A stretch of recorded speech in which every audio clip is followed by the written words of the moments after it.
yo.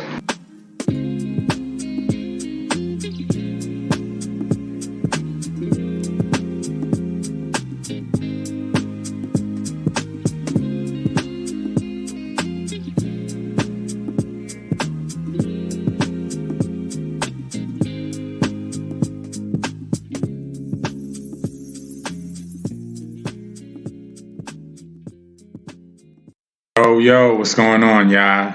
It's Eddie Johnson back for episode 3 of Yo the podcast. I got a special guest with me. This is my first guest, my cousin Sam. What's going on? First and foremost, I got to shout out Lucy Pearl for the dope beat, Dance Tonight. That's a special beat to me because that brings me back to my childhood and coming back and forth from my grandmother's house. So that was a special one right there. Yeah, I mean, I wasn't quite so young, but it's in my early 20s. But yeah, that was a dope track to step to. So yeah, you did your thing on that intro, man. Who's the young kid in the front, man? Oh man, that's my little cousin, man. Shout out to Mikey. Yeah. What up, Mikey? So today we're gonna get into coping mechanisms, like coping mechanisms as in, when life is getting hard or when you're going through a funny situation. And, sometimes, we just don't want to deal with it right away. So we may resort to other things to kind of get our mind off of things, off of whatever the situation is. And, just to kind of, bypass dealing with something when it needs to be dealt with. And the reason why it should be dealt with, expeditiously, see if you know where I got that word from. I'll tell you right now, I know where you got it from. But yeah, things need to be dealt with, swiftly, because if you let them linger, it really can affect you moving forward and just really have an adverse effect on your life, moving forward if it's not dealt with in the right time. For me personally, I can say that one of the coping mechanisms that I use to kind of get over things, we being honest here, so was weed, was marijuana. Like I really used that to just, not deal with the things that was going on around me. For instance, I know, when Granddad died, that was something that I really kind of fell into. Right. And I'm not gonna lie, it made me feel good for a little bit of time, meaning, a few years. But then, as I kind of really started to mature, I looked at it like, I still got to deal with this, like this ain't going away. I may forget about it for like an hour or two, but then, everything comes back. So it's like you really have to deal with these things quickly. And I think that's normal in that a lot of people, when it comes time to cope with things, usually will turn to their vices. Right. It's usually the first thing they'll turn to. Mm-hmm. I know for a long time, mine was I dealt with a lot of things unhealthily, but overeating was one of them for me. Even making staying up. Because rest wouldn't come easy. Right. So when I would deal with things, a lot of times, I'd eat. Sometimes even undereat. Sometimes wouldn't eat at all. I mean, you wouldn't tell from looking at me, but sometimes that was the way that I would handle things. And unhealthily, but the thing is that, like like we were saying before, it's to fill a void. A lot of times when you're dealing with stress, it's like you're dealing with stress, but you feel like you're missing something. Right. And it's funny you say that, you wouldn't sleep. Shoot, sometimes I'm like, I'm going to sleep. I ain't dealing with this right now, man. So that was something. And I say, like, jokingly that sleeping for me is a hobby. Like, I'm right. Yeah, I'm starting to get back to, being, resting and everything like that. But, for me, I would stay up late, sleep in the day or whatever. But, I realized that was an unhealthy coping mechanism. So I tried to I tried to switch it up. Right. But with the uneating, the overeating part, see, I didn't realize that was as unhealthy as it was until I really like kind of studied it, and it was how I but it was how I coped. Right. I remember at probably like one of my saddest points. I remember my brother was selling candy, and I got into it like one night. It was just eating, and it was just like, I was dealing with stuff, and I was young, I was what, like 8, 9, 10, the stress from, my parents' divorce and having to move in with my grandparents, not seeing my dad, and then afterwards having him pass away. Right. It was just, it was all a lot to take on. Things, yeah. So, late night. So again, no sleep. Yeah. Get into, his boxing, I remember when I got called on, I just felt like terrible. Mm-hmm. But that's usually the telltale signs of it. You feel terrible, Yeah. And that's what leads you to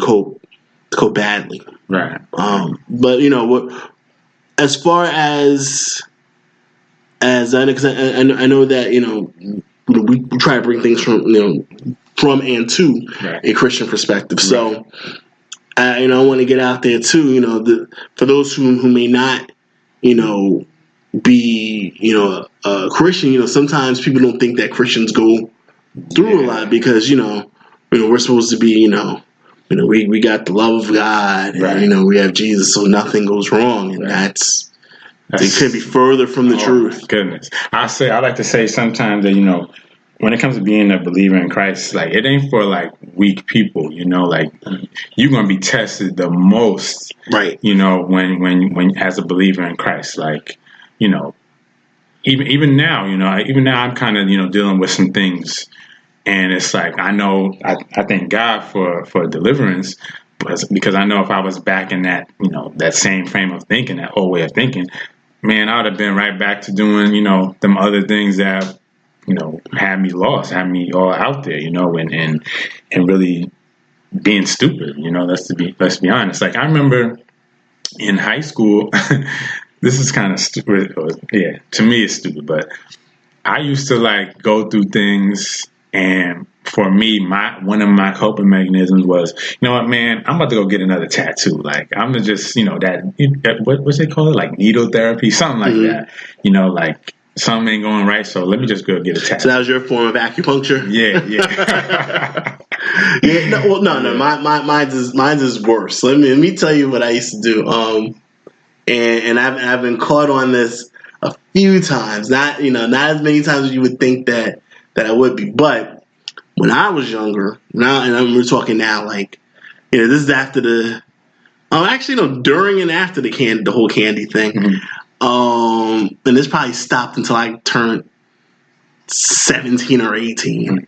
I'm a big time pro wrestling fan, yeah, big time UFC fan, definitely. And that was, that's what I like, that's what I watched. So what I would do is that, people would get on my nerves, or I was in a situation, I'd always pretend like they're an opponent of mine. So I'd like fight these air wrestlers and put on actually a pretty decent match. You know what I mean? I remember I got pinned by a table once, but but anyway though, I rolled up and my feet got like caught underneath the table, and I had like to take a 3 count. That was like the worst feeling. It was the worst feeling. But that was how I dealt with it. Everybody has a way or ways that they cope. Mine was beating up invisible people. Yeah. But the funny thing is, after that, is not for nothing, it was probably the more healthier way of dealing with things. Prior to some of the darker places I would go when I got older, and having to deal with issues, as I got older, but it was a healthy coping mechanism, I guess. We're not don't want to advise that anybody any form of violence upon anybody, especially not tables. We can't. You can't have you beating up tables, and and some invisible people you can't beat up either. I mean, invisible people are people too. Right. So, but that was how I dealt with it. But and all I have to say, hey, that's tattoos are cool. I mean, I'm gonna get one eventually. So. No, that brings me to a point. Because I guess right now we've been talking about the more negative ways to cope with things. But I think there are some healthy ways of kind of, having that stress reliever, like for me for a long time, I don't really do it too much now, but I used to play basketball a lot. Like right. Something was going wrong. I remember there was a situation that happened in high school with a girlfriend. It's not as bad as it sounds. It's not as bad as it sounds. It wasn't nothing like that. Loving basketball joint, you beat her? Nah, yeah. She was the opponent. I thought of her. She was out there playing. I'm like, you know what, man? I'm gonna go and get it in tonight. And I ended up having like one of the best games of the season. So. But yeah, there's definitely like positive ways to deal with these things. Playing a sport, sometimes playing video games. Like I know, like my dad will do that. Come home from work, and first thing he does is jump right on Madden. And you think like, man, this is my dad. He's nice at it too. Yeah. No. I've had the honor of being beaten by a dad before. So yeah, I mean, I'm a gamer like that too. Right. I jump into. Whatever I have that's out there, shout out to Borderlands, shout out to the crew. What up, Jay? What up, Ryan? You know what I'm saying? Shout out to Tracy too. But or deal with my, Call of Duty, jump on there and just start gunning. I mean, I guess the imagery, maybe called into question a little bit, but there's no doubt that helps you relieve stress, and and that's not to say do that and then go out and do what you see in the video games. That's not what we're saying. Yeah, that's and I think even that is that's when it's at another level. That's when you should do another form of stress relief by talking talking some things out. Right. It should never get to the point where you act on on that stress that you're feeling in a way that negatively impacts people. Right, and how they live, and how they, and how they, affect, their living situation. Right. But yeah, I definitely play. Play game. Play the video game. I definitely, I think another good form of stress relief is working out. Oh, absolutely. Yeah. That's get in the gym, pound them plates. For sure. Yeah, I'm not a big.